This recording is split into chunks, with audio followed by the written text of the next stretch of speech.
Hello lovelies, in this video we're going to be going through our AQA GCSE English Language, the practice paper 1 that we've written. Now this is a practice paper, not a predictive paper, because well, the same questions kind of come up every single year for English, don't they? We know that question 5 is going to be a descriptive piece about something or something else. So what we're doing here is really focusing on the skills, what we know English language is all about. And if you can't really revise for English language, we can just practice. So this is a practice paper full of all amazing skills for you. Hello everyone, so today we're going to be completing a GCSE English Language paper 1, and for this paper you will get 1 hour and 45 minutes. In it there are 2 sections, that's section A and section B, and you are given 40 marks for section A and 40 marks for section B. Now within that time you want to be breaking it down at approximately 1 hour for section A. Now it's really important because you'll include 15 minutes for that reading time for the extract, and then in section B you want to be spending around 45 minutes on the one question alone, that's your writing question. Finally, your source for this one is going to be A Christmas Carol by Charles Dickens, and that's really useful and handy because in it you will have time to almost revise some English literature as well. Now it's worth noting that you will not get a text that you see in literature in language, but this is a nice little crossover to help you to revise both as well, so there's a bit of a bonus here.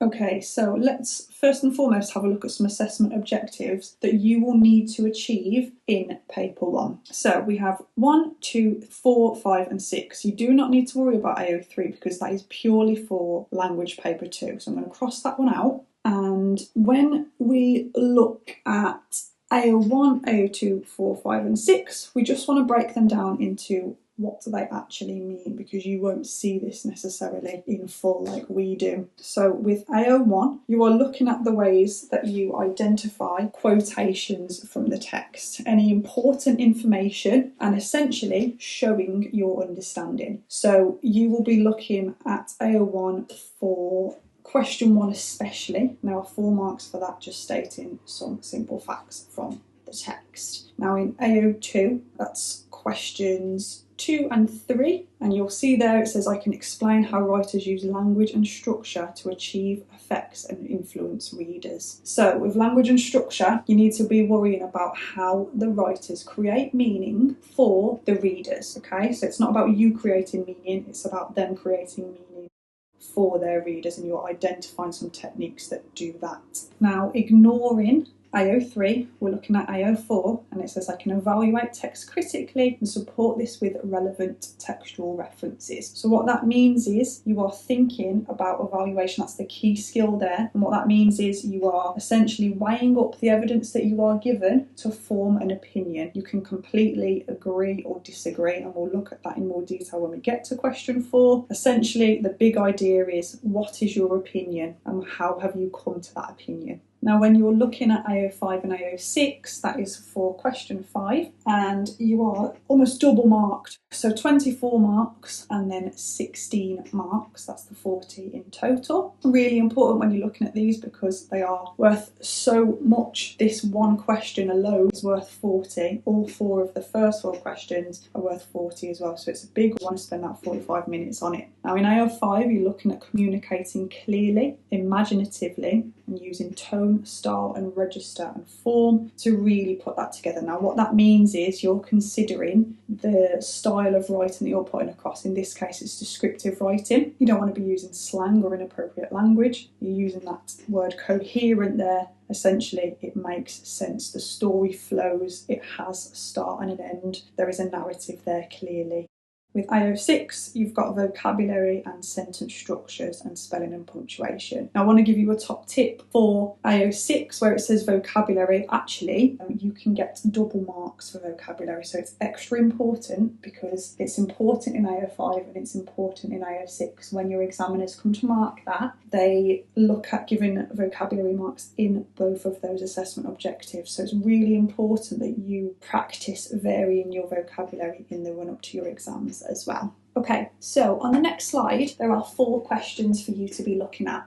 The reason that I've put them there first is because I would recommend having a flick through the paper and just looking at the questions first, purely so you know what you are looking for in your extract. I've also put question 5 on the following slide, just purely because the questions in your descriptive writing tend to be sort of thematically linked with the text that you are given. So for example, if the paper was about buses, then it might be that you're expected to write a piece of descriptive writing on some form of public transport or a journey. Okay, so we want to be looking at these questions first, as I said, and when we're reading, we know what we are looking for. So with question 1, you're being asked to list 4 things about Scrooge. Looking at lines 1 to 10, it's really important you stick to those lines. Similarly, in question 2, how does the writer use language here to describe Scrooge in lines 1 to 10? So question 1 and 2 are both essentially about Scrooge and what we kind of learn about him and how he's presented. Now when we're looking at question 3, this time we're looking at the whole of the source. That means no lines, all of it, and how it's structured. That means how it's put together to interest you as a reader, how it's built almost to be drawing us in or hooking us in. So we're looking at the beginning, the middle and the end. So essentially how it develops and what is interesting about that. With question 4, you're looking at line 11 to the end of the extract. That's really important because again, you've got line numbers there. You will lose marks if you go outside of those lines. So please don't ignore it, highlight it if you need to. It says, after reading the section of the text, one student said, in this part, you can clearly see that nobody likes Scrooge or wants to be around him. To what extent do you agree with that student? So in other words, you're looking at those lines and thinking, okay, so does it look like nobody likes Scrooge here? Does it look like nobody wants to be around him? And you're weighing up that evidence to see whether you agree. Now that is evaluation because you're thinking to what extent based on the evidence that you are given. Okay, I did say I was going to show you question 5 as well, just purely because they are often thematically linked with the extract that you are given. So you want to be spending around 45 minutes on this section. So just keep an eye on those timings as well. Again, I've spent an hour on those first 4. There are 2 options. So don't do both, pick one that you prefer. I've highlighted that one at the bottom because that's the one that we're actually going to do, but the choice is obviously yours on the day. When you complete these questions as well, if you look at them, you've got a picture of an old man. That links to Scrooge because if you've studied this text, you'll know Scrooge is an old man. And then at the bottom, a story about a time where you felt alone. You will see in the extract that he is described as quite isolated and quite marginalised as well. So when you are looking at these questions, might be a good idea to just look at question 5 quickly as well, because when you read that extract for the first time, you might just get some ideas about how you might describe isolation if you choose to save question 5 until last. If you're now watching this and thinking, oh, well, what order should I do these in? Personally, I would recommend going 1, 2, 3 and 4 and then 5 personally, just because it gives you lots and lots of ideas in the extract. Question 1's nice and easy, get your confidence up. Question 2 and 3 will help you to get to know the text really well for that big 20 mark question 4, and then for some inspiration for question 5. So personally, I would do it in that order. Some people choose to do 1 to 4 after question 5, that is also fine, but I wouldn't vary the order of 1 to 4 certainly. Okay, so when we're looking at this text, first thing that we're going to do is just break down where we had those line numbers for our questions. So questions 1 and 2 were from line 0 to 10, so I'm just going to mark that there just so I know where to look. And then question 4 was 11 to the end, so I'm just marking that out as well. Now we know that question 3 said the whole of the text, so I'm not going to mark that out. That's just a general feeling for the text throughout. Okay, so for the first time I just want to read it in full. I don't really need to write anything here because it will just distract me from really getting to know the text. So it starts off, oh, but he was a tight-fisted hand at the grindstone, Scrooge, a squeezing, wrenching, grasping, scraping, clutching, covetous old sinner, hard and sharp as flint, from which no steel had ever struck out generous fire, secret and self-contained and solitary as an oyster. The cold within him froze his old features, nipped his pointed nose, shriveled his cheek, stiffened his gait, made his eyes red, his thin lips blue, and spoke out shrewdly in his grating voice. A frosty rime was on his head, on his eyebrows, and his wiry chin. He carried his own low temperature always about with him. He iced his office in the dog days, and didn't thaw it 1 degree at Christmas.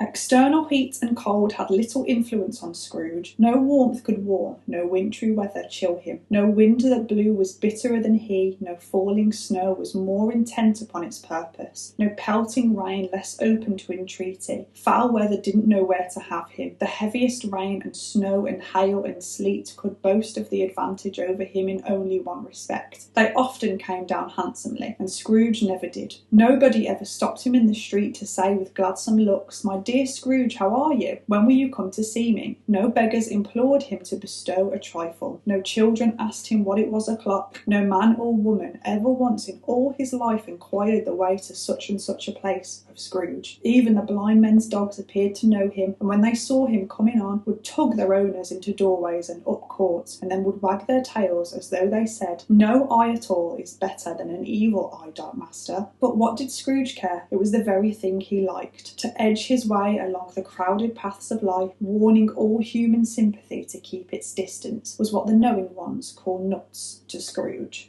Okay, so when we're looking at this extract, we're thinking about anything that we came across with Scrooge in that first paragraph on this second read. So I've got my highlighter this time. Straight away, when I read it, I saw those words: squeezing, wrenching, grasping, scraping, clutching, covetous old sinner. Now for me, those really show this character is malevolent. He is evil, he is mean. So we're writing verbs there that really convey the horrible nature of this man. We carry on, we've got hard and sharp as flint, we've got a simile there. This is just me quickly spotting anything that shows me about Scrooge. I can play with that properly with question 2 later. And then, continuously, as we look through, we've got another simile where we've got solitary as an oyster. Secret and self-contained, in fact, so we've got this idea of isolation. He's clearly a lonely man and prefers that too. The cold within him froze his old features, nipped his pointed nose, shriveled his cheeks, stiffened his gait, made his eyes red, his thin lips blue, and spoke out shrewdly in his grating voice. There's a frosty rime on his head and on his eyebrows and his wiry chin. So we've got this real reference to cold. I'm going to highlight some words to do with cold. So blue, froze, cold, frosty.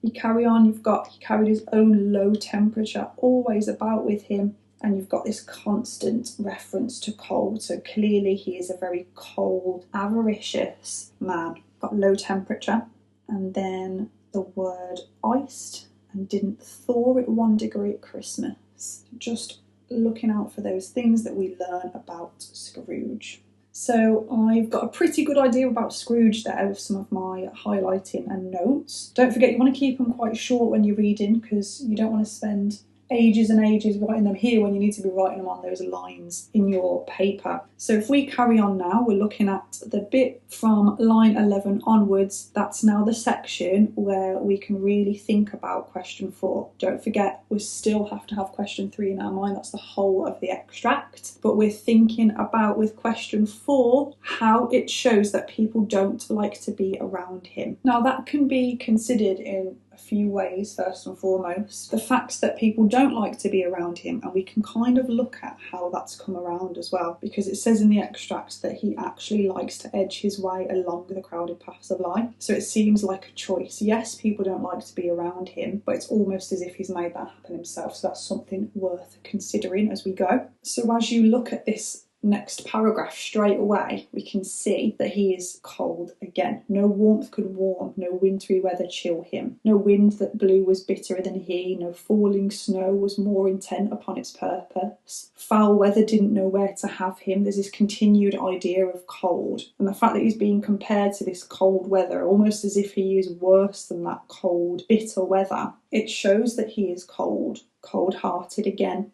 and also determined to be that way as well, because he's so intent to be that way. It's almost as if he is impervious to coming across in such a cold, avaricious, malicious and malevolent way. So it becomes pretty clear that actually that's why people might not want to be around him. And as we continue again, we see that people actively avoid coming into contact with him. Nobody ever stops him in the street to say, "How are you?" when you come to see me. No beggars beg him for anything. No children ask him the time. No man or woman inquire for directions. Even the dogs avoid him. So quite clearly, he has earned himself a very, very unfavourable reputation. Nobody wants to come into contact with him. Now finally, in that last paragraph, it's almost a bit of a revelation to us that actually he has made this choice to be isolated and marginalised. He has created that situation for himself. So by all those people avoiding him, he does not care. He says, what did Scrooge care? It was the very thing he liked, to edge his way along the crowded paths of life, warning all human sympathy, to keep its distance. And Scrooge almost kind of thinks that's nuts. He cannot understand why people find it so crazy that he chooses to be like this. To him, it's where he finds his joy. Okay, so here I'm just going to essentially write that he prefers isolation. He essentially marginalises himself. It's all a choice, and he really likes that. Okay, so we've read the extract. Let's go on to question 1. Really, really easy one. Okay, let's have a quick look at this question here then. You don't want to spend more than 5 minutes on this question, but actually I do think it will be quicker than that. So don't forget, we have got lines 1 to 10, and it's 4 things that we need to find about Scrooge. Now, these only need to be implicit facts. When I say implicit, I mean just say it how it is, say what you see. Now, when we were looking at the extract, we identified a lot of language connected to cold. And we had a stiff gait, his thin lips were blue, he's frozen, he's frosty, office is icy. So I'm going to write down for number 1 that he is a cold man. Now, obviously, when we were looking through, we know that he was a really isolated and marginalised character. We've got the word solitary there. We learn that in those first 10 lines, so I'm going to write, he is solitary. As I'm looking as well, I can see that he is an old sinner. It's in that first few sentences, so I'm going to write that down. He is a sinner. Now, actually, in that bit that I've just highlighted, it says old sinner. Now, I want to show you how you can just really quickly split those apart to gain the marks. Some people in that third line might write, he is an old sinner, for a mark, but if you split those up into 2, that's 2 marks instead. So I'm going to write down that he is old as well. Now, hopefully, and you'll see how quick that was. We did that in around 2 minutes. I think because we have read it first, we knew what we were looking for. We knew that he was isolated. We said that a lot. We knew that he was cold, so it made that question really, really quick. So you'll see how easy that was. The easiest 4 marks that you'll get in this paper. Super quick, super easy. Well done, everyone. Let's move on to question 2. Okay, so we're quickly just going to have a look at the mark scheme first. This is an 8-mark question. You'd spend about 10 minutes on it. And just as a reminder, the question is about Scrooge and how he's described, and we're looking at lines 1 to 10 as well. So when we're looking at this, we want to be looking at level 4 and level 3 because we're aiming for the top, of course.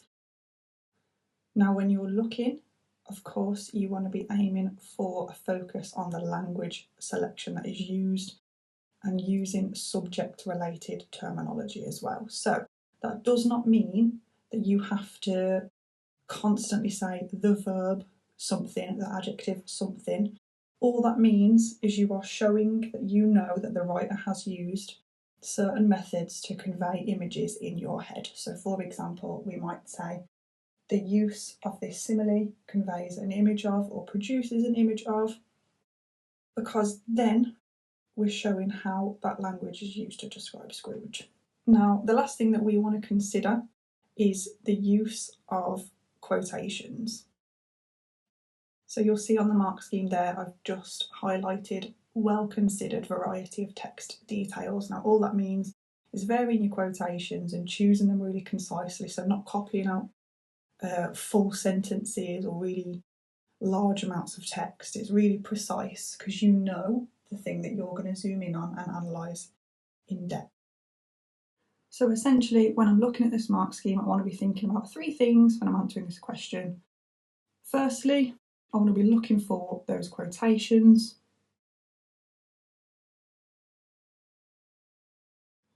Next, I want to be thinking about the effects that those references or quotations create for the reader. And then finally, the methods used.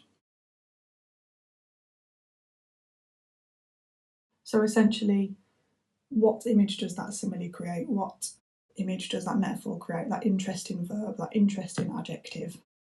So now we just want to have a look at the question, and I'll show you how to annotate on the next slide. So essentially what you want to be doing just really quickly is looking back through. We've already made some notes, but we want to make a few more, just focusing in on the language used to describe Scrooge. We might just want to look out for some interesting methods here that convey the kind of person that he is. So as we're looking, we've got that really detailed list of verbs to describe him there. We've got this simile. I just want to label these first and foremost. And we've got another simile with solitary as an oyster. And we can come back to that in a second as to why that's so interesting. I'm just picking out features at the moment. And then all those references to cold that we mentioned previously. So there's quite a few, and I'm just picking them out at the moment. And that is called a semantic field. So a semantic field is a group of words linked in meaning. Obviously we've got that reference to cold there, so I think it's useful to get that down. So usually what I do when I'm annotating is I pick out obvious things in one colour pen, and then for deeper meanings I switch to a different colour just so I can really see the higher level ideas coming through.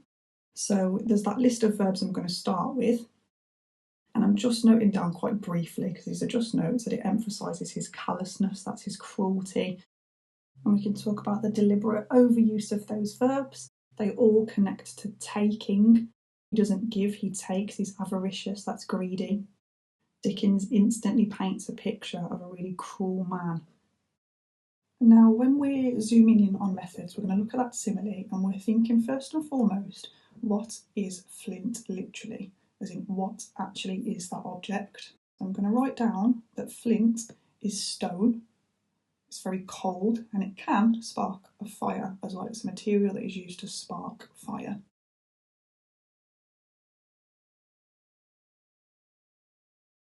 And it's useful to know that so that I can then think, well, how does that tell us anything about Scrooge?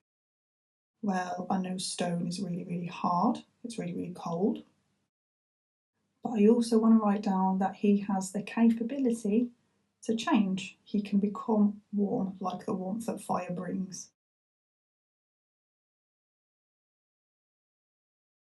So essentially there's a really early hint that he is malleable, that there is potential for change.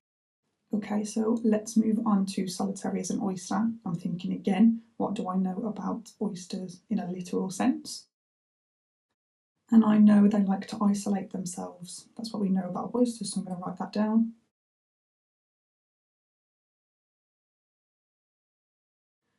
I know that they're very, very difficult to open.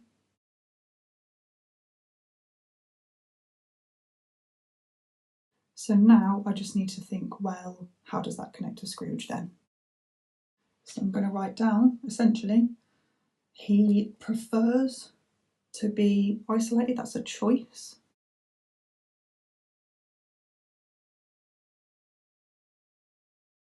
And quite clearly it's going to be very, very difficult to change him, to get him to open up, to get him to be different.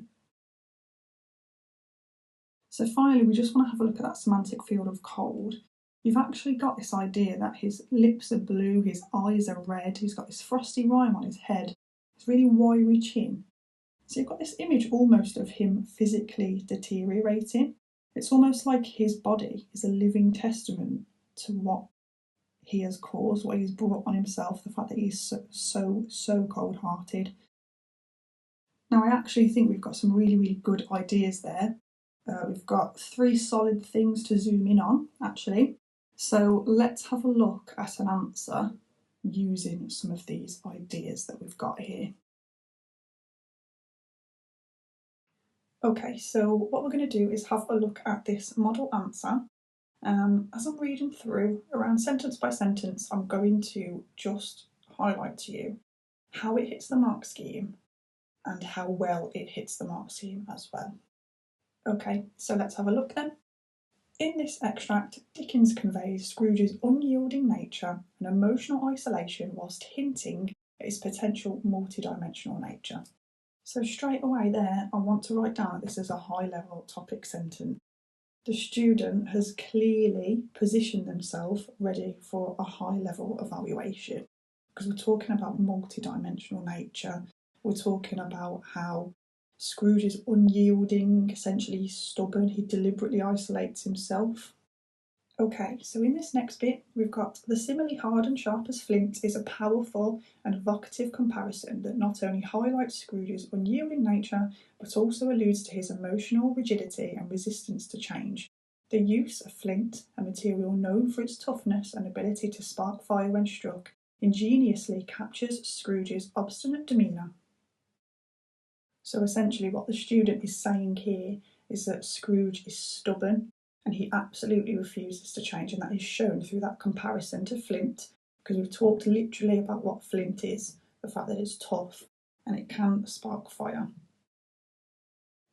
They've also used a quotation and a mention of that simile being used as well, so we've got that mark scheme being hit in terms of the method used and quotations as well. Now if we just carry on, we're looking for the comparison to Scrooge again and what image it creates in our heads. So by comparing him to flint, the writer suggests that Scrooge's heart is akin to a cold, unfeeling stone, lacking the warmth of compassion or empathy, yet it may also foreshadow eventual transformation as flint has the potential to create fire. Now this whole analysis of this quotation is perceptive, and when I say perceptive, it has a deep understanding of Scrooge's character through that simile, because they've started to comment on that point they made at the very start where they said that Scrooge has a multi-dimensional nature. They've linked back by saying that he's got this obstinate or stubborn demeanour and it's going to be hard to change him. They've also linked back to that idea of how Flint is cold, much like him as a cold and unfeeling character lacking the warmth of compassion or empathy that a normal human being might. So I'm going to write down level 4 analysis there. They're already hitting those 7 or 8 marks out of 8. Okay. What's really, really nice about this next bit is that it uses another piece of evidence to support its previous analysis. So likewise, the simile solitary as an oyster offers insight into Scrooge's psychological isolation and emotional detachment. I had a little bit hidden there, so I'm just going to move that back. Oysters are well known for their tendency to sequester themselves within their protective shells, and this comparison ingeniously conveys Scrooge's self-imposed seclusion from the world and his aversion to human connection. The reference to an oyster's closed shell implies that Scrooge keeps his emotions and vulnerability tightly concealed, further emphasising his distrust of others and his self-imposed alienation from society. So what's really nice here is that the student considers what oysters are well known for, so they've considered the purpose of that simile and what it conveys about Scrooge. It's very clear there. The bit that gets it back into level 4 is that last bit where it says it emphasises his distrust of others and his self-imposed alienation from society. It's the idea that that simile creates this idea that he deliberately chooses to isolate himself from others. It's not that people just avoid him, he avoids people too. And we really get that sense from the consideration of what oysters are well known for. Now, a nice thing to know about this question, and actually all of these reading ones, questions 1 to 4, or 2, 3 and 4 mainly, is that once you've already hit that skill in level 4, even if you were to get level 2 or 3 after that, you are already in that level 4 bracket. Obviously, your examiner fine-tunes it to say whether that's 7 or 8 out of 8, based on you hitting those 3 bullet points we looked at previously. But if I was to put level 3 here, you would already be in level 4 because of the bit earlier on about hard and sharp as flint. So it's a nice little tip and hack for you. I've already hit it here. at the top. So even if you didn't in this bit, then you would still be there anyway. Now obviously we have, that's good, so I am going to write down level 4 analysis again. Right, let's have a look at this last paragraph then. So moving on to the vivid description of Scrooge's physical appearance, the writer employs a meticulous selection of descriptive phrases that evoke a vivid and haunting image of his wretched state. By describing his pointed nose, eyes red and thin lips blue, the writer effectively portrays Scrooge as a physically deteriorating figure, his body a living testament to the corrosive effects of his miserly and cold-hearted ways. The imagery of the frosty rime on his head and chin further accentuates his icy and frigid demeanour, creating an indelible image of man frozen in his own selfishness. So again, the student has focused on the use of methods and the images it creates, this vivid and haunting image of Scrooge's wretched state, and that kind of reference to his physically deteriorating figure, essentially because of his cold-hearted ways. So his attitude has made him this way. That is the idea, potentially, that this language is trying to convey, or that Dickens here is trying to convey. The last bit, frosty rime on his head, that further accentuates his icy and frigid demeanour, the fact that he is stubborn and dogmatic, the fact that he is refusing to change. Now I'm going to absolutely pop this into level 4 analysis again, purely based on the fact that it really considers how his interior persona has affected his exterior, essentially. That's a really perceptive comment for a student to make, because it considers the ways that this is self-imposed once again. There's a running theme throughout this answer of it being really self-imposed. And examiners love running themes and running ideas through your answers because it's almost like you're building an argument. That is an incredible achievement for a student to make. Now, with all that in mind, this answer gets a mark of 8 out of 8. I will show you just on the next slide how that is achieved in full, just as a reminder of those 3 bullet points in the mark scheme. Okay, so here we've got that mark scheme just one more time. If you look at level 4, you will see the effect of the author's language selection. That was well considered in that answer. Then you've got well-considered variety of text details. Essentially, that's quotes and references. Definitely, they were a good range and they were really concisely used and used to make some really detailed points as well. And then finally, you've got utilises advanced and precise subject-related terminology. So it didn't just kind of point out everything and go nowhere with it. It identified the similes, it identified any interest in language, and it really explained how that is used to describe Scrooge. So therefore, we can confidently give that answer 8 out of 8.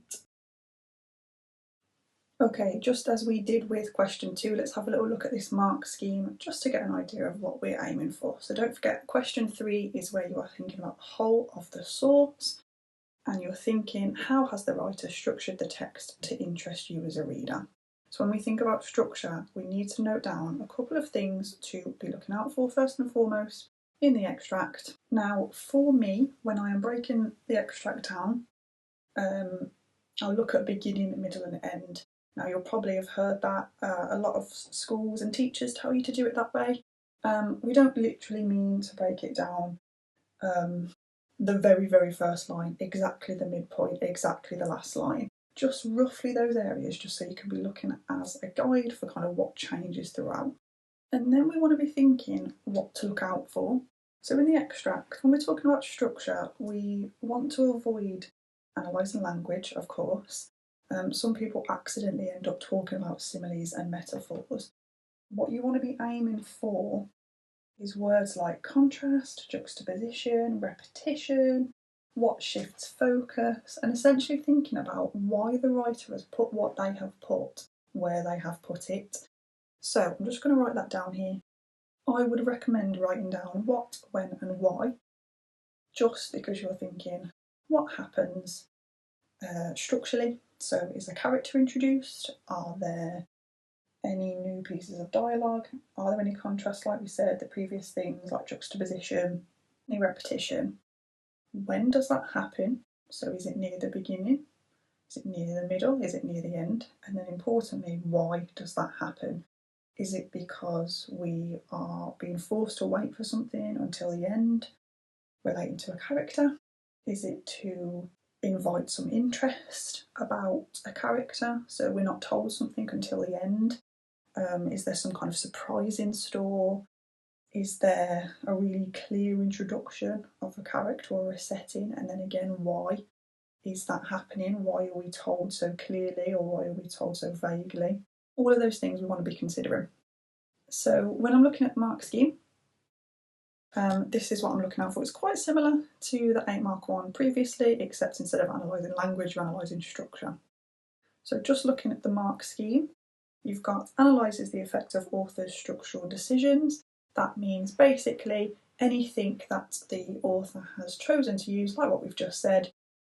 What have they used, when have they used it, why have they used it, all of that stuff like juxtaposition and so on. You've got the idea of choosing a well-balanced selection of examples. Again, that's just quotations and references from the text, so just backing up your points with your evidence. And then finally, employing advanced and precise subject-specific terminology. So again, that's just stuff that we've said before. So things like repetition, dialogue, juxtaposition, and so on. Showing them that you know what structure looks like in a text and how it has been put together. You've got to use those words to kind of show off what you know, essentially. So to sum the mark scheme up, what we need is the effects of structure. So what does it actually create for the reader? Evidence from the text, that's quotes.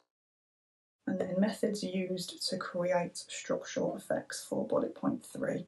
So essentially showing off what we know using that subject-specific language. So this is where I can start to form a plan for question 3. We're looking at what the writer focuses on at the beginning, how it changes, and essentially what's interesting to readers. So it all has to be about effects on the reader the whole time. So we just want to start off with thinking about what we've seen at the beginning. Now, please don't worry if you don't find it interesting yourself. You've kind of got to step into those shoes and imagine that it is the most interesting thing for the purpose of the exam. So at the start, we've got essentially Scrooge's description as really harsh and as really cold. We know that now because we've completed 1 and 2 as well. So this is what I mean about doing it in order. We're getting to know him better and the text better so that we can really look at the whole of the source for question 3. It just makes it a lot easier. And I'm going to switch to my purple pen for a higher level idea here. We've said so far that Scrooge is described as cold and harsh. That's the what. We've got the when, because that's the beginning, and now we're thinking about the why.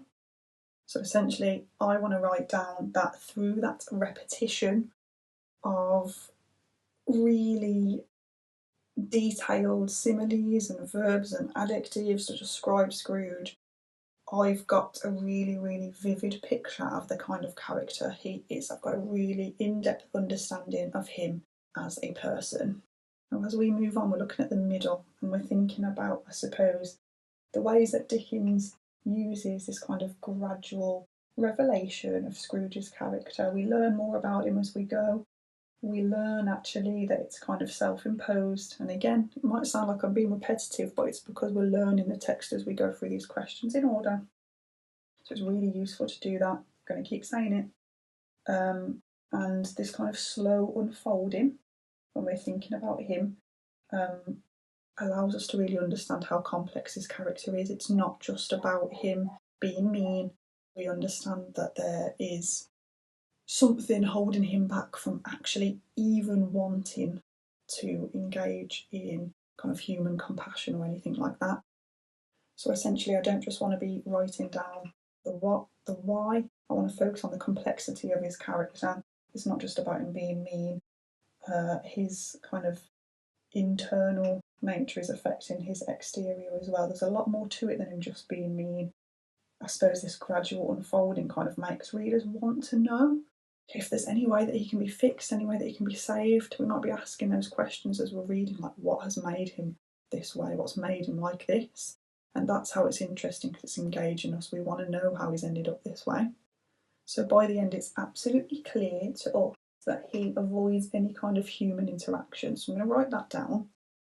And it's important to know that whilst he avoids interaction, people avoid him as well, and he likes it that way. That's told to us at the end. It's the very thing he liked. So again, we've got more revealed to us from Dickens about Scrooge's psyche, adds depth to his character. He's not just kind of some simple villain. He is comfortable this way and really dogmatic as well. So when I'm thinking about the why, I want to write down that he is more than just a simple evil character. There are lots and lots of layers to him, and it makes us curious as to how or if there is any chance at redemption for this character we've been introduced to. So obviously our plan is very brief. As I said before for question 2 as well, we've got 10 minutes for 8 mark questions. We don't want to write loads and loads here. Save that for your actual response. You've got to talk about the whole of the source here. So you're aiming for about 3 paragraphs. So I'm going to show you on the next slide the next answer. Okay, so we've got a full question 3 here. Have a little read of it and then just annotate it with the reference to the mark scheme as we go as well. Okay, so it starts off with the passage commences with a powerful use of contrast as Dickens juxtaposes Scrooge's unyielding nature with descriptive metaphors. Phrases like tight-fisted hand at the grindstone, squeezing, wrenching, grasping, scraping, clutching covetous old sinner, and hard and sharp as flint paint a vivid picture of Scrooge's miserly, cold-hearted demeanour. This contrast serves to underscore his emotional detachment and accentuate his reputation as a heartless and greedy individual. Moreover, the author employs repetition to emphasise specific aspects of Scrooge's character, amplifying the reader's perception of his traits. By repeating the aforementioned phrases and labelling him secret and self-contained and solitary as an oyster, Dickens solidifies the image of Scrooge as a solitary and selfish figure, isolated from the warmth and compassion of human connection. Now, in the first part of that response, you have the idea of the what and the when. So the passage commences with this use of contrast. You've got the evidence there as well. So you've got that what and that when. The important bit for the marks is the why. So where it says the contrast serves to underscore his emotional detachment and accentuate his reputation as a heartless and greedy individual, that's where there is some attempt at talking about structure. So at the moment, because we're talking about the whole passage for this question, I'm going to note down that that's a level 2 attempt at references. When you reach the end of that paragraph, got a little bit more detail, and this is where it gets a little bit more clear. Moreover, the author employs repetition, so you've got that what again, to emphasise specific aspects of Scrooge's character. And this is where it links to the reader being interested, amplifies the reader's perception of his traits. So we've got more of a picture this time, is what this student is saying. By repeating those phrases and labelling him secret and self-contained and so on, you've got those references again. Dickens solidifies the image of Scrooge as a solitary and selfish figure, isolated from the warmth and compassion of human connection. So you've got this idea essentially that the student has talked about that repetition, that's that what, and obviously the when early on in that extract, and the why. Why is it interesting? Because we've got this image that's now been solidified, that Scrooge is solitary and selfish. We now know that. It's been revealed to us more and more through those detailed descriptions, contrast and repetition as well. So I'm going to write that down, this time as clear, level 3 analysis. Okay, let's have a look at paragraph 2. Dickens then employs a gradual revelation technique to unravel Scrooge's character progressively. He commences with general descriptions of Scrooge's personality and appearance, creating a preliminary outline of his unsympathetic nature. However, the narrative gradually delves deeper into Scrooge's internal state, offering insight into the profound impact his coldness has on him. Phrases such as the cold within him froze his old features, nipped his pointed nose and stiffened his gait, paint an evocative picture of Scrooge as a frozen, lifeless figure, emotionally detached from the world around him. This gradual unfolding enables readers to form a comprehensive understanding of Scrooge's character, enhancing the complexity of his portrayal. So with this paragraph, you've really got a sense that the student understands the slow reveal of Scrooge's character progressively. The range of evidence that's used, The fact that it says it paints an evocative picture of Scrooge as frozen and lifeless, so therefore readers can form this comprehensive understanding of his character and how complex his character is and how it's portrayed quite slowly, is really, really perceptive from that student. So I'm absolutely going to label that as level 4 analysis, because it doesn't just consider the fact that we learn a bit more about his character and the readers get to learn a little bit more. That would be too simple. It really focuses on that gradual unfolding and how that enhances our understanding, and the fact that he's not just this simple villain, he's complex. So we start to build that argument we talked about in the plan.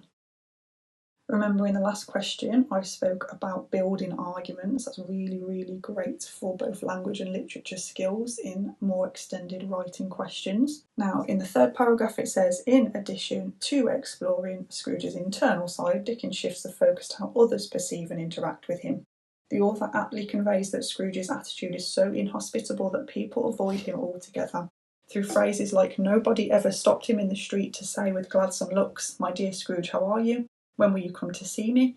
And no man or woman ever once in all his life inquired the way to such and such a place of Scrooge, Dickens illustrates Scrooge's isolation and the absence of any genuine human connection.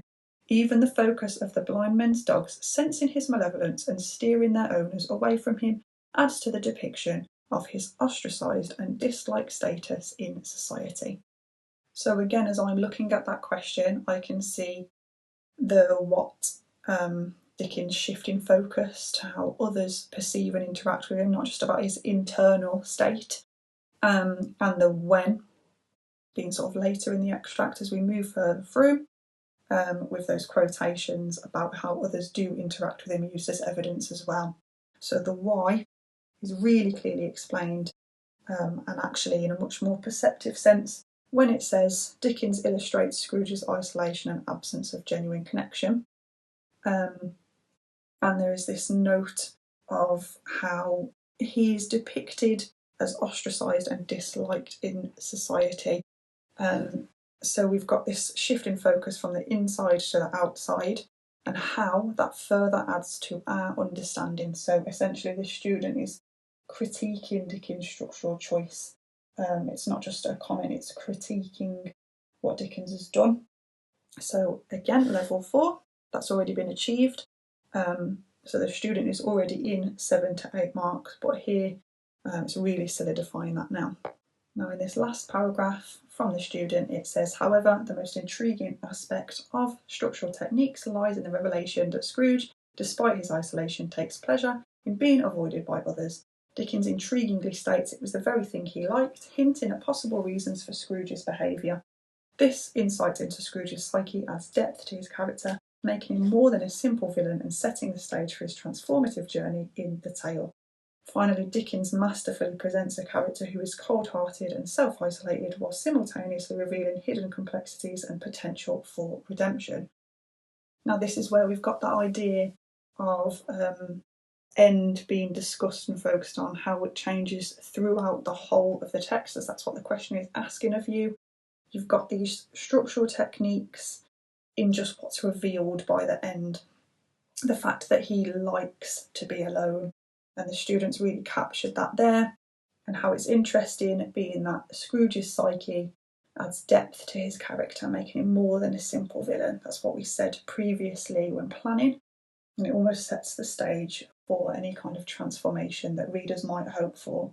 Is this character ever actually going to change? In that last line, Dickens masterfully presents a character who is cold-hearted and self-isolated while simultaneously revealing hidden complexities, essentially capturing the whole of their argument in one sentence towards the end there. So really, really clear, a real clear built argument, absolutely level 4 again. So this answer achieves 8 out of 8 because it hits all 3 bullet points in terms of quotations, terminology and analysis as well.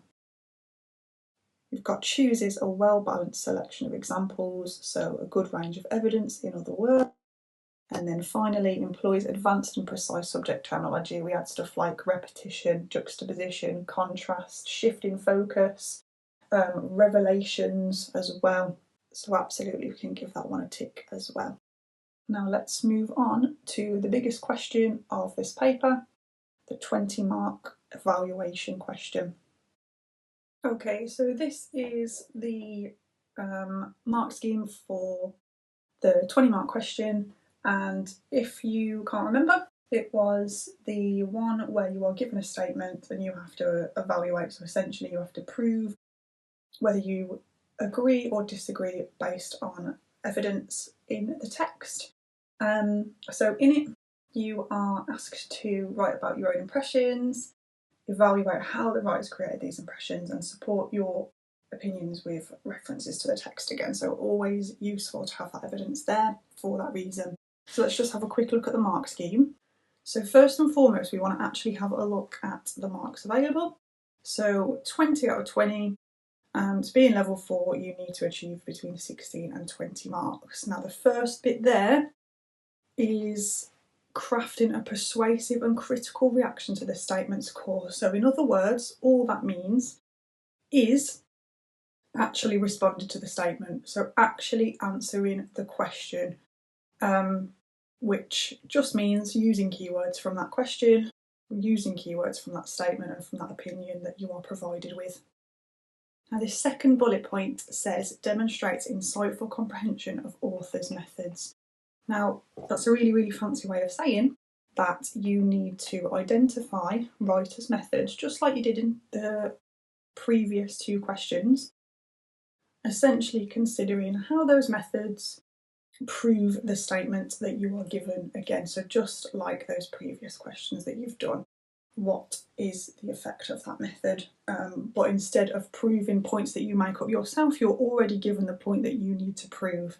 And that's where this question is actually quite nice. People stumble on it a little bit because it's a longer one and they think they have to do extra, when actually it's kind of very similar to question 2 and 3 in the sense that it's actually a bit nicer because you just prove your own point rather than coming up with 3-ish points on your own. People stumble because they think they have to do more, but actually very similar. And you're already given the thing you need to prove rather than finding your own things to prove instead. Again, Teach Talk chooses a well-considered assortment of textual specifics. When we're marking, it's a lot more wordy for us. All that means for you is quotations, just like in the previous question again. And finally, evaluates in depth and critically the impact on the reader. All this means is you are weighing up your evidence and deciding what your opinion actually is. Do you agree or disagree with this statement? You can partially agree, you can partially disagree, you can completely agree, you can completely disagree. And what's really nice about this 4th bullet point is that the first 3 actually help you to achieve it.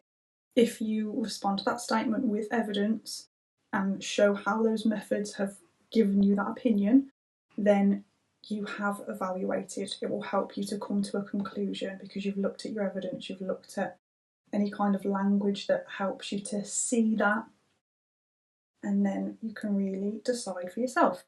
Now it feels like there's quite a lot to remember in that mark scheme, when actually it's very similar to what you've done already. You're just given the statement to prove rather than finding your own points to prove, but you can use SEME to help you to remember it. And all that means is statement, evidence, methods and evaluation. So you might just want to write that down just so you've got a good idea how to really hit the mark scheme for that one. Respond to the statement, using evidence, bringing in methods from that evidence and then evaluating based on what you have already said there. Now I want to make it clear that's not a paragraph structure. I think sometimes paragraph structures can be quite limiting. But so long as you are using those 4 things within your paragraph, you are doing what the mark scheme requires you to do. Now, as a little reminder of this question, you have got look again at line 11 to the end of the extract. So we already knew that, we labelled it when we first read the extract. And in this part of the text, you can see that nobody likes Scrooge or wants to be around him. That's what we're aiming to prove or disprove, because it says to what extent do you agree with this student. So as I say, you can completely agree, you can partially agree, you can completely disagree, you can partially disagree. But because it's worth about 20 marks, you want to spend about 20 minutes on this question with around about 4 paragraphs, I would say. Now, because we only have line 11 to the end to look at, we can completely blank out the top part of the extract. Now, essentially, in the response I'm going to show you, we have a complete agreement with the statement. So when we're finding evidence, and again, this can vary with students, it doesn't matter so long as you've got evidence that makes sense in terms of how you're going to prove whether you agree or disagree. But with this, I've got to find evidence that sort of proves that he is unlikable, which in this case is actually probably easier to do. You should absolutely go with what you feel comfortable with as well. Don't just go with what you think sounds more intelligent. Go with what the evidence is communicating to you. So if it looks to you like you can agree, do agree. If it looks to you like you can do a little bit of both, do a little bit of both. But don't just do the one you think that you should do just because it looks as if it might get you more marks. What gets you the marks is hitting that mark scheme, whether you agree or disagree or do both. So please just be aware of that. So when I'm planning this question, there's almost kind of two elements to it. The fact that nobody likes Scrooge and the fact that nobody wants to be around him. But then also, you've got the idea that we need to be thinking about why nobody wants to be around him. So this could be the actual act of people avoiding him, and there's lots of evidence for that. And also the fact that he looks unapproachable. So we can actually use quotations that are a little bit more implicit, more implied as to why people wouldn't want to be around him. So the first one I'm going to write down actually that we could use is no warmth could warm, no wintry weather chill him. I also just want to say that this shows him to be unapproachable. And I'm just writing that for paragraph 1, or the sort of early stages of my response to this question. Now, because we also want to be thinking about methods as well, it's worth considering that he's being compared metaphorically to the weather. The fact that he doesn't even seem to feel this warmth. Nothing makes him warm, if it makes him cold, he's completely impervious to it, so it's kind of understandable why nobody would want to be around him. That's essentially going to be my argument for the first part of my response. Now, for paragraph 2, I want to look at the idea of the range of people and characters, even animals that avoid him in the street, really kind of emphasising the fact that people actively avoid him. That's shown through a range of declarative statements and sentences, such as nobody ever stopped him in the street to say with gladsome looks, how are you?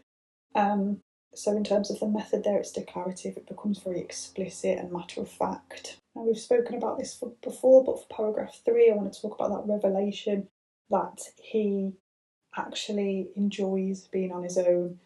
It's actually a choice, and why would anyone want to be friends with anyone, or why would anyone want to hang around with Scrooge when he actively avoids it and prefers loneliness anyway?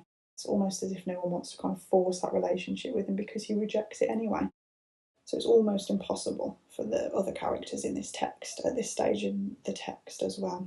I think this is really shown through the quotation edge his way through the crowded paths of life. So you've got this imagery that he actively removes himself from crowds.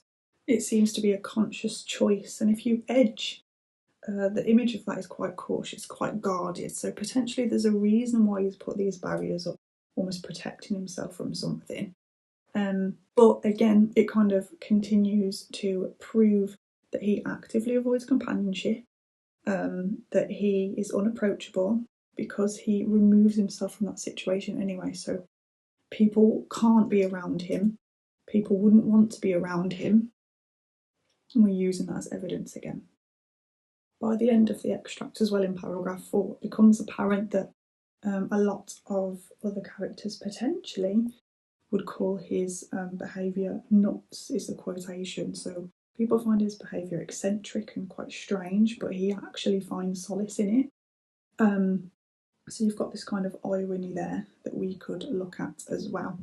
That quotation, what the knowing ones might call nuts to Scrooge. Now, looking at our evidence there, it becomes quite apparent from this plan that we're going to agree that nobody likes Scrooge and nobody seems to want to be around him. And we can use the fact that he chooses to repel that as well. So our sort of key focal point, our key argument throughout. Okay, just so you know, because it's quite a long answer, this goes over 2 slides. So we'll have a look at these first 3 paragraphs first, and then we'll look at the next part of it. Okay, so starting off with a pretty standard introduction.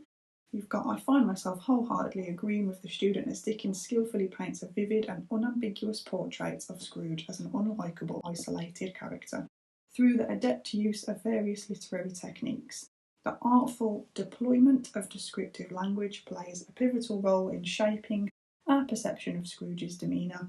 The writer's choice of phrases such as "no warmth could warm, no wintry weather chill him" creates an aura of emotional detachment and imperviousness to external influences, rendering Scrooge an enigmatic and unapproachable figure. Furthermore, the writer employs metaphorical comparisons to emphasise Scrooge's negative traits, by likening him to bitter weather elements and stating that no falling snow was more intent upon its purpose. The writer associates Scrooge with harshness and relentless determination. This portrayal reinforces the idea that Scrooge is cold-hearted and lacks compassion, making it understandable why nobody would want to be around him. Now, essentially, we've got that pretty standard introduction, like we say. I'm going to probably pop that into sort of level 1 because it does answer the question, but we've got a lot of proof in terms of the skill of evaluation to be hit still. Following that, you've got this real reference to writers' choices and how that impacts readers' opinion. So that is a focus on methods as well, which is a really good start in this response. If it plays a pivotal role, that language, then that is shaping how we see Scrooge. Again, this response has to go on to prove that though. So it uses the quotation, no warmth could warm, no wintry weather chill him. And you've got this sense of emotional detachment from that quotation being described by the student, therefore rendering Scrooge enigmatic and unapproachable. So what this student is saying, essentially, is that he clearly becomes unapproachable. That's how they're linking back to that statement. It starts to become apparent that this candidate is doing that. Now, this is where it really starts to come together a little bit more clearly, because the response talks about this metaphorical comparison being employed by the writer through that quotation there, "no falling snow was more intent upon its purpose," which reinforces the idea that nobody wants to be around him, therefore referring back to that statement. So in terms of hitting that mnemonic, you've got the statement, you've got the method, you've got the evidence and the evaluation, and you'll see that those aren't in any particular order. I said to you, this isn't a paragraph structure. This is just making sure you're hitting those elements of that mark scheme, and this one does so clearly, hence why I've put a level 3 there for that section. Okay, going on to the next paragraph. Dickens' focus on negative interactions, or rather the lack thereof, reinforces Scrooge's unpopularity. The explicit statement that nobody ever stopped him in the street to say with gladsome looks, "My dear Scrooge, how are you? When will you come to see me?" underscores the lack of warm and cordial exchanges. Additionally, the absence of requests for help from beggars, inquiries from children, or direction sought by individuals emphasises the dearth of meaningful connection in Scrooge's life. Of particular interest is the depiction of how even animals react to Scrooge, reinforcing the notion of his unpopularity. The mention of blind men's dogs pulling their owners away from Scrooge and reacting as if they sense malevolence adds an intriguing layer to his character.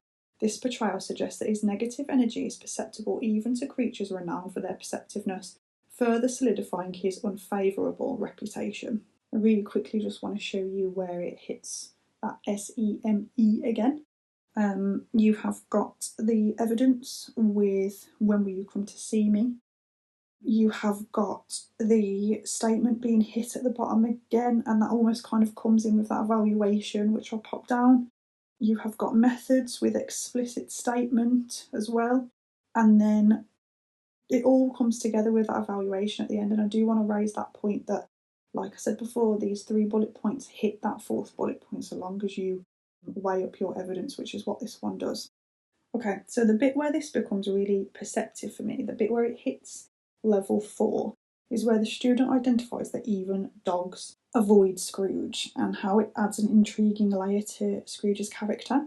So at the bottom it says it solidifies his unfavourable reputation, and the response says it's because Even perceptive animals like dogs, who are known to be really, really perceptive, avoid Scrooge as well. It's almost like they know or they sense that something is really callous about this man. I think that's really, really critical. It's a really, really deep comment. It's not just saying, oh, people avoid him, so that shows that people avoid him. It's going a little bit further and saying that there's more to this character. It makes Scrooge even more sort of sinister in a way, and it makes us curious as to why he's developed, or how, sorry, he's developed this unfavourable reputation. Okay, so we're going to have a little read of the rest of this response. It's now hit level 4. Let's see how, or if it continues to do that, and how it does that with some of the quotations we planned previously. So it says, indeed, a pivotal revelation in the text is the revelation of Scrooge's active preference for isolation, which substantiates the student's observation that nobody likes Scrooge or wants to be around him. The writer skillfully portrays Scrooge as an individual who deliberately chooses to distance himself from society, and this choice is not merely due to external circumstances but aligns with his inherently cold and unsympathetic nature, leading to the formation of a distinct and unappealing persona. So here in this paragraph you've got a clear kind of connection with why people actually avoid him. It's not just about them, it's about him and how he chooses this as well. So that creates an unappealing persona. It helps us to understand why people avoid him. There's a focus again on how the writer does that skillfully, really, really linking back to that statement as well, where it says it kind of adds to the student's observation that nobody likes Scrooge or wants to be around him. So there's a real focus on the statement at all times in that paragraph. Okay, now in this next bit you've got the statement to edge his way along the crowded paths of life, warning all human sympathy to keep its distance was what the known ones call nuts to Scrooge, offers a telling glimpse into Scrooge's character. The use of the phrase edge his way implies a cautious and guarded approach to life, as if he is deliberately avoiding any meaningful connection with others. The imagery of crowded paths of life further emphasises that Scrooge is surrounded by people, yet he chooses to remain emotionally detached and aloof. The notion that Scrooge actively warns all human sympathy to keep its distance reflects his negative and mistrustful view of others. Rather than seeking or welcoming companionship, Scrooge seems to repel any attempts at connection or empathy. This aversion to human sympathy underlines his self-imposed isolation, as he appears to prefer solitude over meaningful relationships.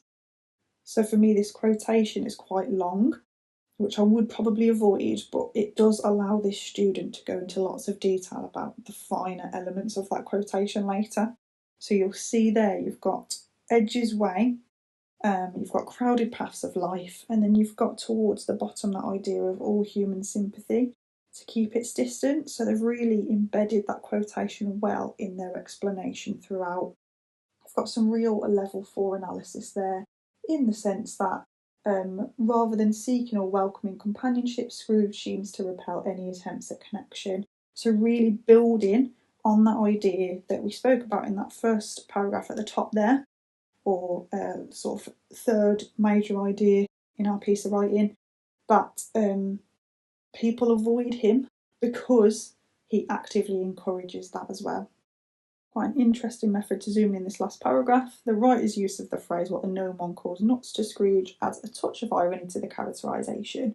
It suggests that while others may consider Scrooge's behaviour irrational or eccentric, or nuts in this case, he personally finds solace in this isolation.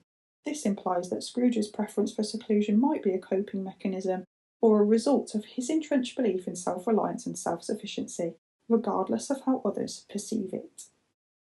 So what I really like about this argument is that it's a little bit more unique in the sense that it discusses this irony of how other people might find it quite nuts, how he chooses to isolate himself. These characters that avoid him or might not like him, they find it nuts that he finds such security and safety and solace in this isolation, and the student really captures that well. It's quite a tricky method to discuss. They do it really, really well.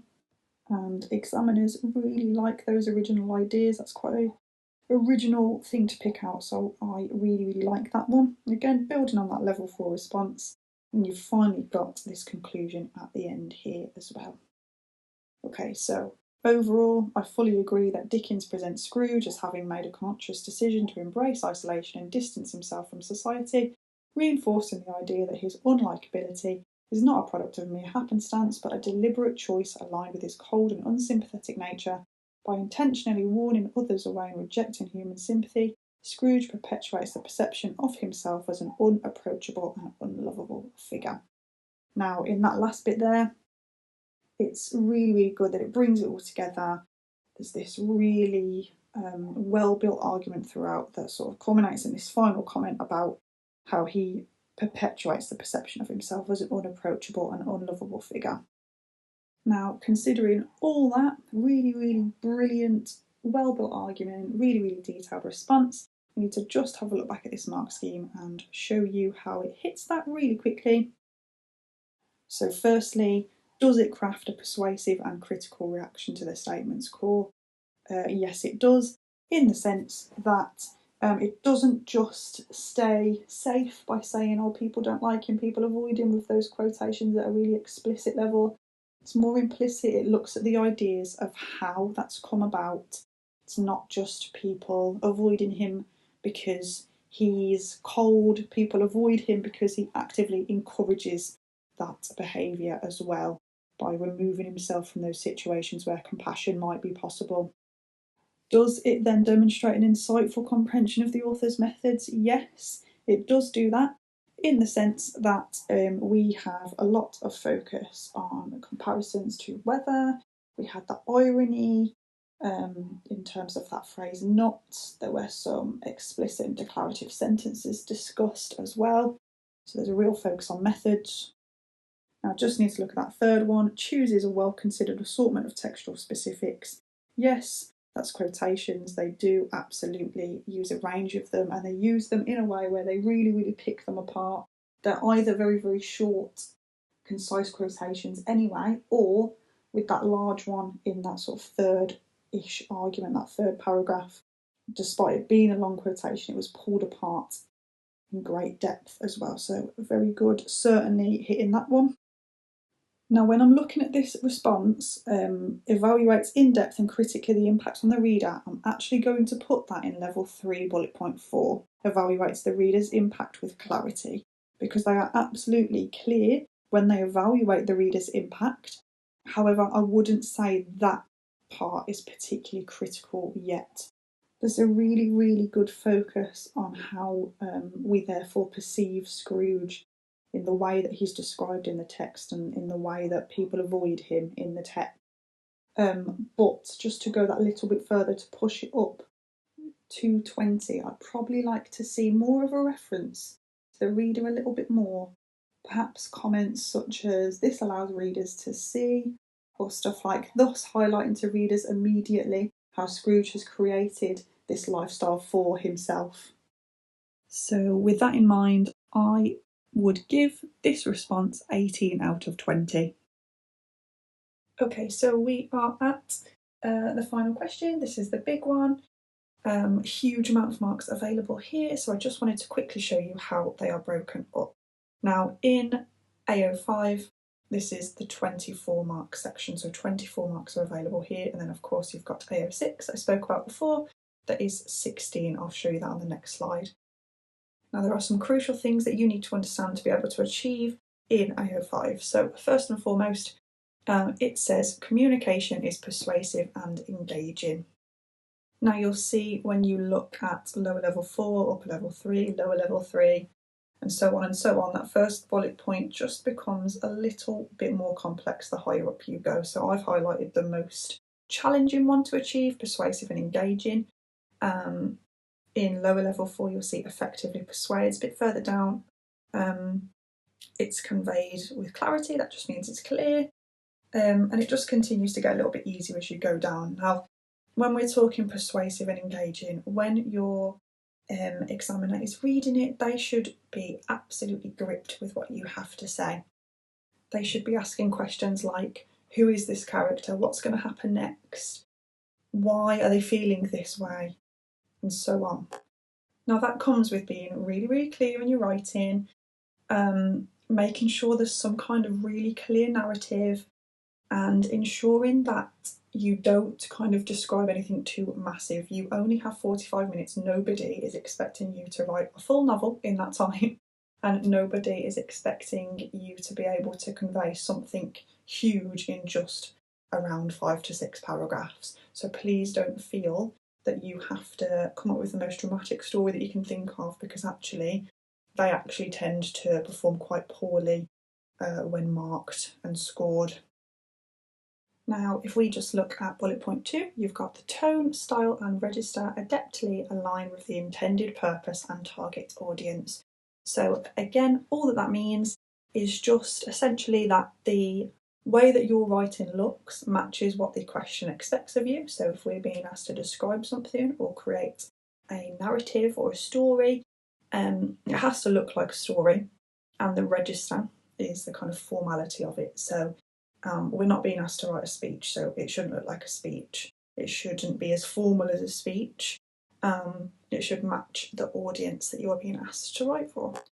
Now, looking at bullet point 3, you've got rich and bold vocabulary coupled with consistent usage of language techniques. So in other words, really varying your vocabulary, some really interesting vocabulary too. That doesn't mean just throwing it in there for the sake of it and making it look like you have swallowed a thesaurus. It just means really varying it, but in a way where the examiner can really see that you know how to vary your vocabulary as well. And that second part, with consistent usage of language techniques, that means really varied use of things like emotive language, similes, metaphors, pathetic fallacy, maybe onomatopoeia if that's relevant as well. There's lots and lots of different language devices that you can use, and that is why, again, I keep saying it, save this question for last, because you will see things throughout your analysis of the text you've read that might even inspire you as well. Not to copy, of course, but inspiration is really useful. Now, you'll see that it's broken down into content and organisation. So the content stuff I've just highlighted essentially is all about the things that you are actually saying, the words that you are using, and the organisation is about how you put it together. So let's take a look at those as well.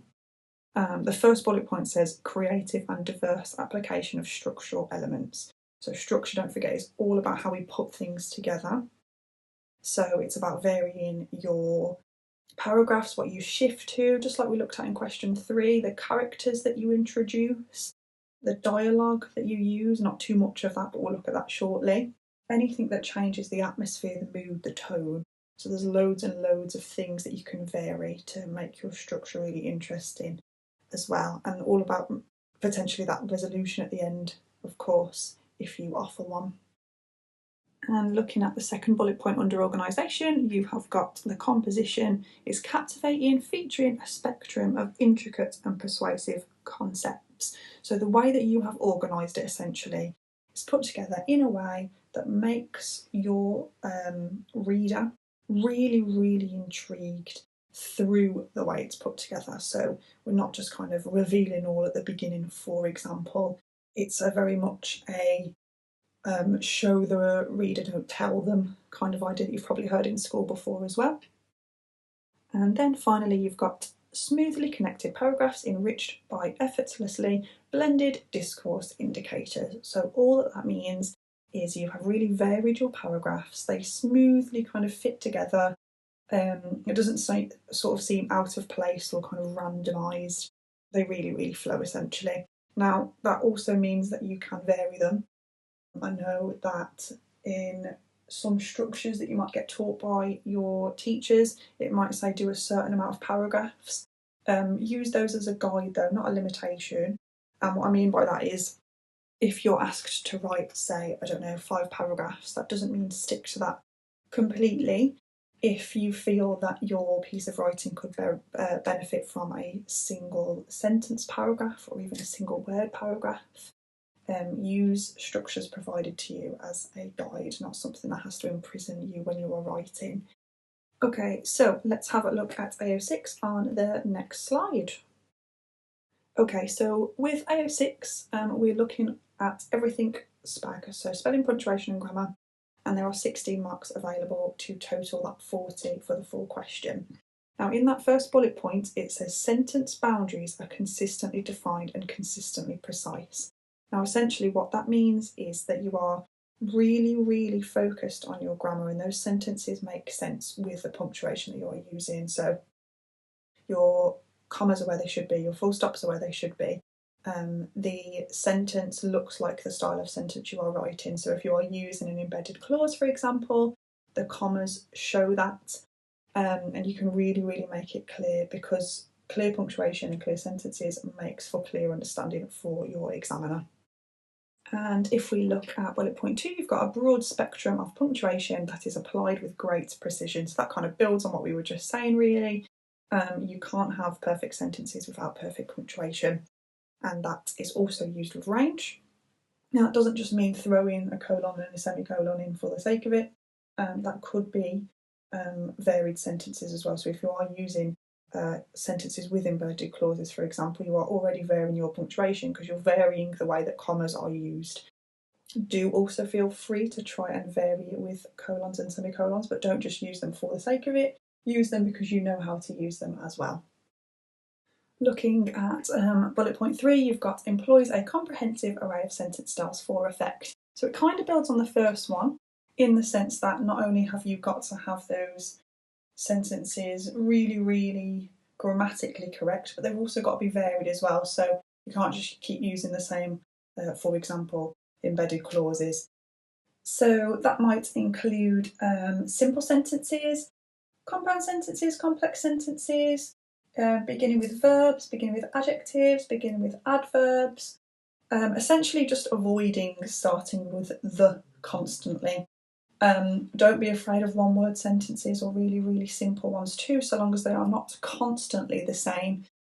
Keeping them varied is what is going to keep your reader really, really interested, and that is the goal every single time, because that will help you to achieve some of those marks in AO5 as well by gripping your reader, as I said before.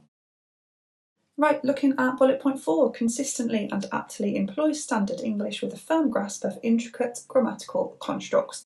Now, that is a very, very fancy way of saying to use correct English. So you don't want to be writing how you might text your friends with words like wanna and gonna. You want to be using want to and going to instead, just making your writing as suitable for a narrative as possible. You probably wouldn't be seeing that kind of language in a piece of descriptive writing or a story that you might read if you were to go out and purchase a book, so we don't want to be doing that either. Nearly there, looking at bullet point 5, excellent spelling precision, including challenging vocabulary choices. So your spelling is really, really good, and doesn't mean that it has to be every single word is perfect. But by majority, your spelling is very, very good, even with those more challenging pieces of vocabulary as well. And finishing up with bullet point 6, you've got expansive and bold vocabulary use. So that kind of builds on that fifth one in the sense that you have excellent spelling with the challenging vocabulary as well. So really keeping it varied, showing off what brilliant pieces of vocabulary you have. Okay, so with that then, let's have a look at the question, and we're going to have a go at planning it together as well. Okay, let's have a look at this question then. So with this, you actually get two options. Now you can see that it says you are advised to spend 45 minutes on this section to write in full sentences, and you are reminded of the need to plan your answer, which is what we're going to do now, and have a little check back at the end. Just a quick gloss over just to make sure that everything makes sense, there's no spelling errors and so on. Now the options are these. You are going to enter a creative writing competition, so either you can write a description suggested by the picture, or you can write a story about a time where you felt alone. So when we're looking, we just want to be thinking about our initial ideas and which question we're going to go for. This completely depends on you. I think sometimes people believe that somehow you will only get good marks if you complete option 1, when actually they are marked fairly by the examiners. So absolutely feel free to go for that second one as well. There is no difference in how they're marked. It's always sold as the easier one, the second one, when actually you can achieve in both of them. So it is completely up to you which one you want to go for. You can use some similar kind of structural features as well in both of them. Now I'm going to go for the second option, a story about a time where you felt alone. Now you want to spend about 5 minutes planning, so that should give you an idea of how minimal your note taking should be here. It's important to plan because you want to know where you're going, but you can't end up spending ages and ages on this and then removing your time to really craft your writing based on the mark scheme I've just shown you. So around 5 minutes, and essentially I want to start thinking about this, my event first and foremost. Now, when I say an event, like what is actually going to happen in your piece of writing, that cannot be too drastic, as basically that really removes the ability to effectively zoom in on describing something really, really tiny. So any kind of tiny features. If you're trying to describe some massive, massive moment, I've seen kind of people writing about like terrorist attacks or murders, and they always just end up being really, really silly because there is too much to cover in the 45 minutes that you are given. When people, some of the best writers in the world, could probably not write a full tale of murder in 45 minutes and approximately 5 to 6 paragraphs, so please avoid that. With that in mind, for this piece of writing, I'm going to focus on a school child, let's call him Oliver, and essentially they are waiting for their mum, and in that piece of writing I really want to focus on the sort of emotional turmoil that he feels as he waits for his mother. As we go through that piece of writing, I really want to kind of portray how long it feels to this child, and I want to be thinking about a resolution as well. Now personally I think it's usually effective to create a resolution, especially with such a small event. So by the end, my character will be reunited with his mum, and the effectiveness of the writing will come down to essentially how slow I make it feel and how painful I make it feel for that character. Now, before we go any further, I just wanted to show you a potential kind of structure to help you plan that you could use. Some of the ways you've learned it before might be just kind of paragraph by paragraph structures. Some of them are planning structures just to help you kind of gather your thoughts. And it can sort of help with the way that your paragraphs go as well. But don't sort of think that any one is better than another, because if any of them allow you to hit the mark scheme, then that is still brilliant. Your schools or your classes might be different to the way that I'm going to explain it to you now. That's still okay, so long as you are hitting those things in the mark scheme ultimately.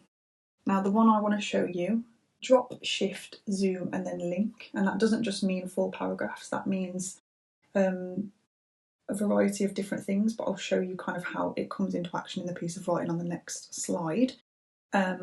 Mine does kind of go in order for the first few paragraphs, and then it kind of gets a little bit more sort of varied throughout. So in the first paragraph, with the idea of drop, I want to be thinking about dropping my reader into a certain situation or setting. So essentially for my story, I'm going to be thinking about Oliver in this classroom while he's waiting for his mum, and that's the bit where I want to drop the reader into the kind of feelings and experience that Oliver is having. So I could use things like pathetic fallacy with the weather outside. I'm going to drop my reader into that setting, really gloomy. I might be thinking about the sound of the raindrops, so using like an onomatopoeic sound of the pitter-patter of rainfall.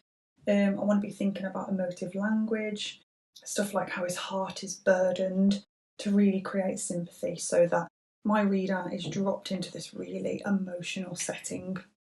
Now, like I said when I was showing you the mark scheme, I said that's going to be one paragraph for me. That could be 2 or 3 paragraphs for you, varying in size. For example, it could be one detailed paragraph. I don't want you to use this drop, shift, zoom, link as some kind of limitation on your writing. It might be that you shift several times, it might be that you zoom several times, it might be that you drop your reader into lots of different situations or characters' minds, depending on if you're using first person or third person. But ultimately this is just an example to kind of show you. in terms of how to apply this if you would like to use it. Now for me, I'm not going to keep it a secret that he's waiting for his mum, but in the second paragraph I'm going to shift the character to introduce a teacher. So when I say shift, I mean like introduce something new, change something of that setting or character or dialogue, anything like that. For me, it's going to be the character. And through that character, I'm going to then shift the mood and tone. So it clearly shows that this character is very important to Oliver. So I'm going to introduce the teacher. We'll call her Miss Jones, and she is clearly someone that's very important to him, because as she appears, she's going to be referred to using language to do with light, something like beacon of brightness perhaps. And by doing that, can really kind of contrast that setting I created earlier with the rainfall and that real kind of use of pathetic fallacy to create that miserable mood that Oliver is feeling. So we've already got that contrast through that shift, and so we can already kind of try and hit that structural element of the mark scheme as well. Now in this next bit of my writing, I'm thinking about how I might zoom in here. Now again, I am kind of following that order there, but you can repeat some of these absolutely as well. Don't feel like you have to be limited. I'm going to keep saying that. In my next bit of writing, I'm going to zoom in again on the rain intensifying to kind of build up that tension. There might be the sound of the bell where everyone else kind of leaves, but he's stuck there. And I really want to kind of zoom in on those things to really slow down time, just so we can really emphasise how lonely he is just on hitting that question. Next, I'm going to shift back to Miss Jones. Potentially she's gone out for kind of the end of the day, sending the other children home. He's still waiting in the classroom. So I'm going to shift again back to her. There's going to be some emotive language again. Some use of language to really reveal her humanity. And that shift back to her, I basically want to emphasise the importance of this teacher to Oliver. So by going back to her and focusing on her again, I can kind of convey that through my structure. And that's why structure is so important. I guess this one's kind of a shift and a zoom next. But I'm going to kind of shift back to him, and I'm going to zoom in on him drawing and the rain. So he's drawing a picture potentially just to kind of really show how long it feels. Maybe that's a distraction for him. And I can really slow down time again, just so we can really show that kind of impatience that he's feeling, that sadness that he's feeling.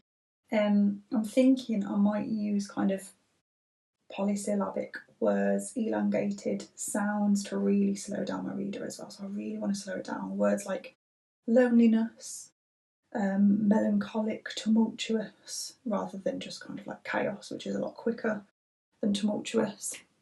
And I'm doing that because I want to really emphasise just how long it feels for this kid. Okay, so I'm going to use a link now, and I'm going to link back to the start. So this is probably part of that kind of structure that I would keep towards the end, because it kind of brings you to a resolution, linking back to the start. So we know that he was sat there waiting for his mum. We can link back to that by having his mum actually arrive. We mentioned her at the beginning, we're going to mention her at the end as well. So I think, just to really kind of vary my structure, I'm going to contrast the start, where I might have used really kind of slow time, and create a really fast pace at this time with some shorter sentences and paragraphs, more monosyllabic words to show how time is no longer an issue for Oliver because she is then here. I might use a tiny bit of dialogue as well. My advice with dialogue is to try and keep it quite short though, because you don't want it to end up looking like a script when it's kind of a story or a descriptive piece. So a tiny bit of dialogue, maybe just an apology from his mum, but everything feels better now, so everything feels fast again, it's not slow. So I want to convey that in both my language and my structure as well. Okay, so that's a kind of rough plan. Obviously I'm not going to write down every single piece of vocabulary or punctuation or kind of every single moment in this plan, because we've only got approximately 5 minutes to plan here, so we don't want to spend ages doing that. You want to put your effort into the actual writing, but now you've got a rough plan to refer back to. So I'm going to show you mine. We'll mark it as we have done with the other questions as well. Okay, so just to break this down, what I'm going to do is read that first half on the left there, mark a little bit of that, and then second half on the right there, and there's a little bit more on the next slide as well. So I can really show you some of the finer features of this piece of writing and how that plan has come into effect. Okay, so make sure you follow along with this next part. Now it says, amidst the gentle pitter-patter of raindrops upon the classroom window, I sat forsaken in the far corner, my heart burdened by an acute sense of desolation. It appeared almost fateful that I would be perennially relegated to the position of the last boy, lingering with unfounded hope for the reassuring presence of my mother after each day at school. My peers, akin to sparrows finding their nests, merrily partnered off, leaving me to grapple with a profound feeling of being an unattended jigsaw piece. Miss Jones, my teacher, served as a beacon of brightness amidst this sombre landscape. Her eyes bore a tender light, her smile conveying understanding and acknowledgement. In the face of relentless isolation, I found solace with her benevolent aura, fervently wishing that someone genuinely cared for my emotional plight. The final bell resounded. As if on cue, the classroom commenced its rapid vacating. My hope dwindled with each departing figure, and the barrenness intensified. Sitting there, my gaze fixated on the door, I craved for it to swing open and reveal the visage of my mother. But time pressed on, and she was, as she had been countless times before, tardy, further exacerbating my sense of abandonment. Now, if we just look at that bit, I want you to think back to the plan where we were talking about that drop, shift and zoom idea. So clearly in that first paragraph, the reader has been dropped into the situation with the character Oliver, and he is lingering with unfounded hope for the presence of his mother. We've got varied vocabulary in that first paragraph already, varied sentences, and there's some really nice use of metaphor where it says unattended jigsaw piece. That's what he feels like as the others are leaving at the end of the day. They're compared to sparrows finding their nests, whereas he's not, so you've got that use of contrast as well.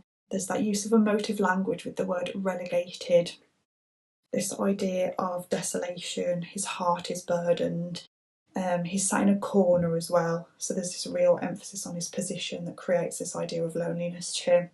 As we continue into the second paragraph, you've got that shift to Miss Jones, who is a beacon of brightness. So again, you've got this contrast in structure and then this contrast in the use of darkness and light as well, or that kind of gloomy rain and the brightness that she brings. Her eyes bring light as well, and she brings this benevolent aura that contrasts and helps with his emotional plight. And then you begin to zoom in on the bell ringing and the fact that his loneliness or his barrenness intensifies. He locks his eyes on the door, and there is this focus on this desperation to see the face of his mother. But because she's late, it exacerbates his sense of abandonment. So all through, if I'm thinking about the mark scheme, there's a variation of vocabulary, there is a variation of methods used. We've already spotted the emotive language, the pathetic fallacy, the use of metaphor, and then this idea of really changing up the structure as well. So there's lots and lots that can be praised in that first piece on the left there. So when I'm thinking back to the mark scheme, I'm thinking, well, actually the communication is really quite engaging, because I'm curious as to how this is going to end. Is this mother going to turn up? There is a real variation of vocabulary and language techniques already. There's creative application of structure with the shifts between dark and light and this emotion that he feels compared to the emotion that the teacher brings. So already doing really, really well there. It's really quite captivating already, and there are already use of paragraphs as well. So let's see how it continues on in this next part. Okay, paragraph 4. The rain outside intensified, orchestrating an unwelcome symphony of melancholy that mirrored the tears pooling in my eyes. My gaze remained affixed on the window, my heart yearning for warmth and acceptance, which seemed as elusive as a fleeting shadow. Then, with a gentle creak, the door parted, and Miss Jones, brandishing an umbrella, entered the room. Our eyes met, and in that instant she seemed to decipher the depths of my emotional turmoil. She crossed the room and crouched beside me. "It's all right, Oliver," she whispered tenderly. "Mum will be just around the corner, I promise." As I sat there enduring the embrace of solitude and rain, my fingers absent-mindedly traced lines and curves on a blank sheet of paper. Drawing had become my escape, a way to express the torrent of emotions churning within me. The colours on the page seemed to mirror the kaleidoscope of feelings that encompassed my heart. Sketching away in my little world, my heart was a tumultuous sea of emotions. With each stroke of the pencil, I hoped to create a semblance of the love and warmth I yearned for. Drawing had become my refuge, an outlet for the unspoken ache that clung to my heart like a shadow. Raindrops painted melancholic trails on the window pane. My thoughts drifted to my mum, and the longing for her presence became palpable. I desperately craved her comforting touch, her soft voice telling me everything would be all right. But as the minutes ticked away and the classroom emptied, my heart sank deeper into the void of loneliness. Okay, so straight away I'm looking at that fourth paragraph. We've got that element of zoom again with the rain intensifying, and it's almost kind of linking back to the beginning where we obviously were introduced to the rain. So we've got this use of motif where the rain continues to kind of reappear in this narrative. As we move a little bit further on, we've got the idea of an unwelcome symphony of melancholy. It mirrors the tears pooling in his eyes. So it's really, really effective use of metaphor again. And then we have a tiny piece of dialogue as Miss Jones returns to the classroom after sort of saying goodbye to the other children. And it's not too much, and I really like that because I think sometimes people can get caught up with using too much dialogue and then moving really far away from description, but it sticks to that. So try and kind of use that as a piece of advice. Don't use too much dialogue. It's nice and effective when you keep it nice and concise because you want it to be more about the feelings and emotion and the description rather than lots and lots of conversation. So sprinkle it in there essentially. When we look at that third paragraph, now you'll notice that this one's a lot longer and it actually continues on the next slide. I actually just couldn't fit it on here, and I think it serves to prove that kind of that use of time really, really slowing down again. So there's this real focus on zooming in on him drawing. There's a focus on the raindrops again, becoming this motif. Now, to achieving this mark scheme, you want to make it quite clear that your linguistic devices are quite purposeful, like you've considered them, you've used them with real thought, and this piece of writing here does that in the sense that you've got this conscious use of language. It's not just kind of thrown in there for the sake of it, and that's what I meant previously about using vocabulary for effect and not just simply using higher level vocabulary because you think that you should, or higher level language devices because you think that you should. So the bit where it says raindrops painted melancholic trails on the window pane, you've got this really lovely use of personification that links to Oliver drawing. So that's a really good example of like purposeful language techniques being used as well. Now in the plan I said that I was going to try and use sort of really elongated words and syllables as well, so you can see words like kaleidoscope, tumultuous, loneliness, absent-mindedly. And it's really just to kind of slow down time again, so it really feels like such a long and awful wait for Oliver. Okay, just to mention AO6 as well, we've got a lot of varied sentences throughout both sides of that writing there, left and right. It starts off with the word amidst. So it's not just kind of starting off with I and the all the time. That's obviously there as well. So long as you don't rely on it too much, that's really, really good. You've got Miss Jones, my teacher, so an embedded clause with the punctuation used correctly there. And then where it says, then with a gentle creak the door parted and Miss Jones, brandishing an umbrella, entered the room in paragraph 5. There's a real brilliant kind of use of commas there to vary your sentence, so you can see how punctuation, sentence structure can really kind of support each other to benefit you and your marks as well. So in terms of AO6, I'm going to put a level 4 for sentences and punctuation as well, because it's really clear in this piece of writing that sentences have been effectively used and varied, and punctuation is visibly very clear and well used as well. Now if we just move on to the next slide, I'm going to show you the kind of resolution to this piece of writing And don't forget that paragraph on the right hand side there just finishes on the next slide too, so it's not a separate paragraph, just to be clear. Okay, so looking at this final bit, my eyes remained fixated on the door, my ears strained for the sound of footsteps, a signal that my mother was coming to embrace me in her arms. Just as the weight of despondency threatened to overwhelm me, the door opened, and the gentle silhouette of my mum materialised. Her eyes held an apologetic twinkle, and her smile spoke of reassurance. In that moment, the storm in my soul began to subside. "I'm so sorry, Ollie," she said, her voice carrying a hint of remorse. "There was a meeting at work, and it ran late, but I'm here now, and what a beautiful drawing you've created." Her words struck a chord, and all traces of hurt dissolved, leaving only a sense of warmth and acceptance. In the cradle of her arms, I felt safe. I was no longer alone. Okay, so let's have a quick look at this final bit then. Obviously, that top bit there was just finishing off the previous paragraph. So there's this real slow focus on time and him watching the door and him drawing and the rain as well. And he just kind of keeps staring at the door, really trying to listen out for footsteps. And just as he was about to give up, in that smaller paragraph there, the weight of despondency threatened to overwhelm him, but the door opened and his mum appeared. Now, what I really like here is the use of the word twinkle. There's this kind of use of light again with another adult that's clearly very important to him. And something that I think is really brilliant is the way that with the weather at the start, it almost clearly seems to have kind of affected him personally, because it says there was a storm in his soul, but that began to subside. So in terms of structure, that's really brilliant for showing the kind of resolution that is brought about by his mum actually arriving. You'll notice, as we said as well, that the paragraphs get a lot shorter here and a lot smaller. So it's clearly showing the kind of quickening of pace. Time kind of returns back to normal now, so a very clever structural idea as well. Complex enough definitely to be in that convincing category. Right at the top of the mark scheme where it's really engaging. All traces of hurt kind of dissolve, so it's almost like he forgets everything that was causing him pain before.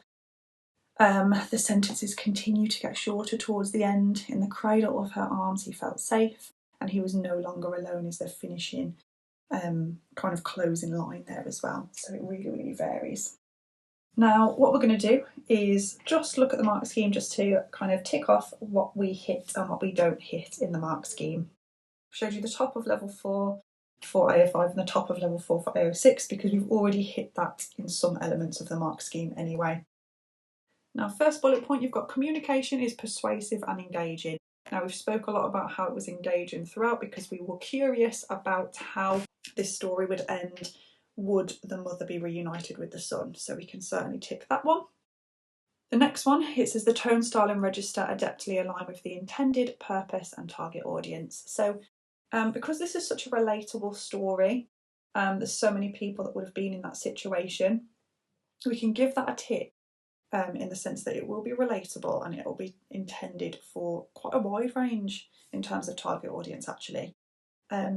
Lots of people will have felt that experience before of waiting for someone and not knowing if they're going to turn up.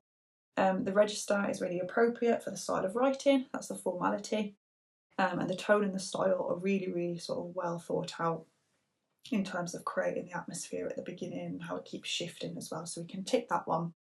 The third one says rich and bold vocabulary and lots of language devices used. I annotated those throughout with you. There's some really creative ones, some really well thought out language devices in terms of metaphor and the motif of rain and the contrast of light and dark. So really good in terms of language there as well. Now, in terms of organisation, that bullet point there says creative and diverse application of structural elements. So we spoke a lot about how we were going to vary sentence types and paragraph lengths as well, sentence lengths as well. There were contrasts again of light and dark, shifts in focus of characters, and small kind of bits of dialogue used as well. So it's all very cleverly structurally thought out, and it's more than just a clear piece of writing that we might put in level 3 with the idea of clarity that we spoke about.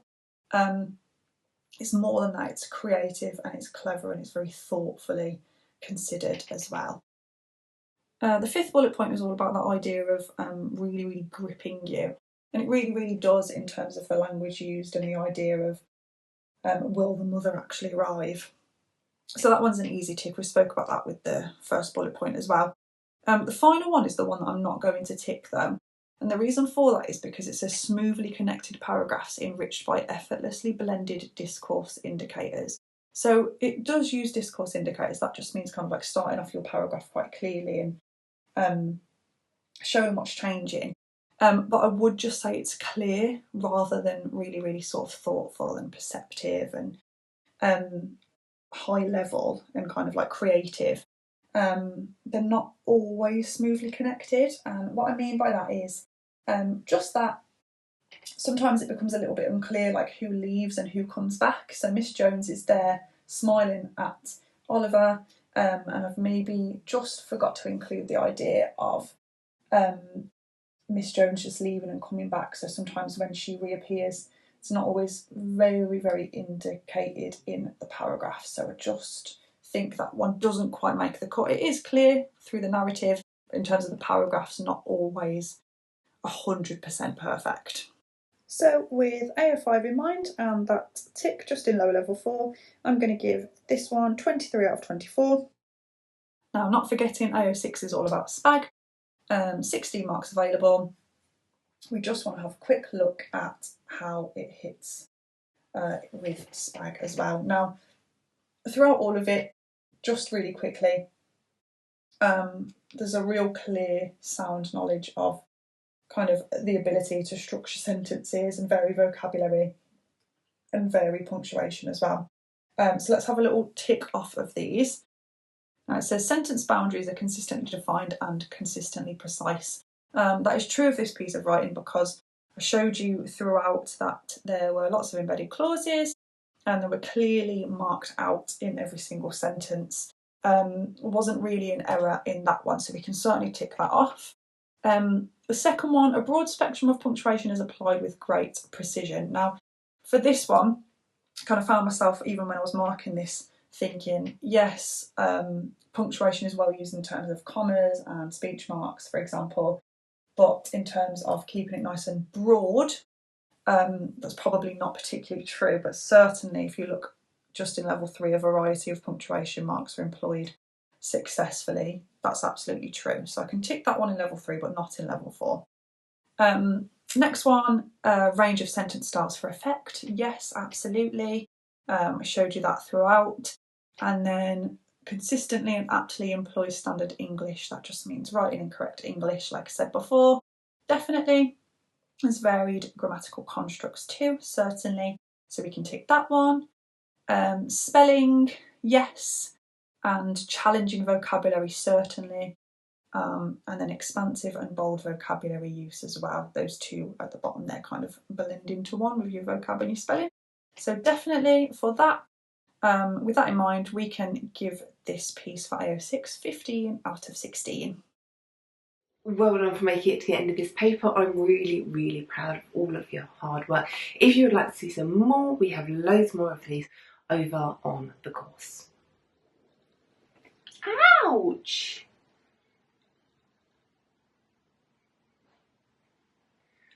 This is why in some videos I explain scratches.